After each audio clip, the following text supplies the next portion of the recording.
മുരളിച്ചേട്ടൻ എൻ്റെ വളരെ അടുത്ത ബന്ധുവാണ്. അപ്പം ഞാൻ കൊച്ചാട്ടാന്നാണ് വിളിക്കുന്നത് അദ്ദേഹത്തിനെ. ആ സ്വാതന്ത്ര്യവും അധികാരവും എപ്പോഴും എടുത്തിരുന്നു മുരളിച്ചേട്ടൻ. ഷൂട്ടിങ്ങിനിടയ്ക്ക് എൻ്റെ ഹോബി എന്ന് പറയുന്ന ഭരതമൊക്കെ സിനിമ നടക്കുമ്പോൾ എന്തോന്ന് വെച്ചാൽ ഞാൻ എന്തെങ്കിലും ഇങ്ങനെ സംസാരിച്ചുകൊണ്ടിരിക്കും.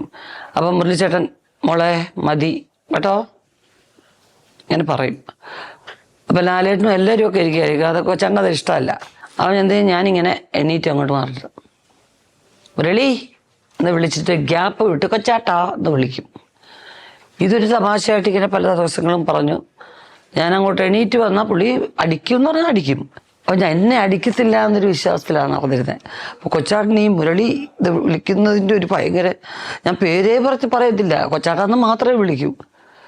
ഞാൻ ദൂരെ അങ്ങോട്ട് പോയി നിന്നു.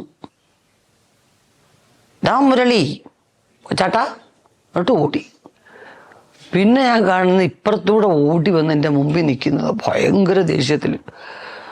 ഞാൻ പറഞ്ഞു, ഞാൻ തമാശയ്ക്ക് വിളിച്ചതാണ്. നിന്നോട് ഞാൻ എത്ര പ്രാവശ്യം പറഞ്ഞു, പ്രായത്തിന് മൂത്തവരെ എല്ലാവരെയും നീ പേര് വിളിക്കുന്നുണ്ട് ഇവിടെ. നിനക്കാകപ്പാടെ 3.5 വയസ്സേ ഉള്ളൂ നീ അറിഞ്ഞു. അവന് പിന്നെ 3.5 ഒന്നുമല്ല, 3.5 വയസ്സില്ല നായികയായിട്ട് എടുക്കുന്നത് എന്ന് പറഞ്ഞു. അപ്പം ഈ മുല്ലച്ചുരിക്ക് ഇങ്ങനെ ഇവിടം വരെയുള്ള കൈയുള്ള ബ്ലൗസായിട്ടേക്കുന്നത്. ഈ ഒരൊറ്റ വിരലുകൊണ്ട് ഒരടി ഇങ്ങനെ തന്നു. മേരി വിളിക്കരുത് കേട്ടോ കേട്ടോ പറഞ്ഞ് കൈ ഇങ്ങനെ എടുത്തിട്ട് ഈ ഒരു കൈ കൊണ്ട് ഒരടി തന്നു. അപ്പം എനിക്കൊന്നും എന്തൊന്നുമില്ല, ഒരു വരെയുള്ള അടി. ഞാൻ പറഞ്ഞു പിന്നെ ഹു നാണിച്ചിട്ട് ഞാൻ ഓടി. കുറച്ചു നേരം കഴിഞ്ഞ് ലാലേട്ടനും ഞാനും കൂടെ ഈ വേണിച്ചേട്ടൻ്റെ കാര്യങ്ങൾ സംസാരിക്കാനും ഒക്കെ ആയിട്ട് ഞാൻ അവിടെ വരുന്നൊരു സീനുണ്ട്. ഭയങ്കര സീരിയസ് സീനാണ്. അപ്പം ഞാനതൊക്കെയോ തമാശ അറിയാം. അപ്പം ലാലേട്ടൻ പറഞ്ഞു, സീരിയസ് സീൻ വേണ്ടായിരിക്കും ചേ എന്ന് പറഞ്ഞു. ഇങ്ങനെയൊക്കെ പറയുന്നുണ്ട്, ഒരടി കൊടുത്തിട്ടുണ്ടെന്ന് പറഞ്ഞു. എന്തുപറ്റി? ഞാൻ ചുമ്മാ പെട്ടെന്ന് കൈ നോക്കിയപ്പം എൻ്റെ സെൻസിറ്റീവ് സ്കിന്നാണ്. വെറുതെ ഒന്ന് അമർത്തി പിടിച്ചാൽ കൈ ചുമന്ന് തടിച്ചു വരും.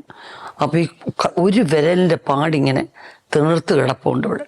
ഞാൻ പറഞ്ഞു, നോക്കില്ല ലാലേട്ടാ, എന്നെ ഒരൊറ്റ അടി ഇങ്ങനെ അടിച്ചു, അതാണ് ഒരു വിരലേ പതിഞ്ഞുള്ളൂ എന്ന് പറഞ്ഞു.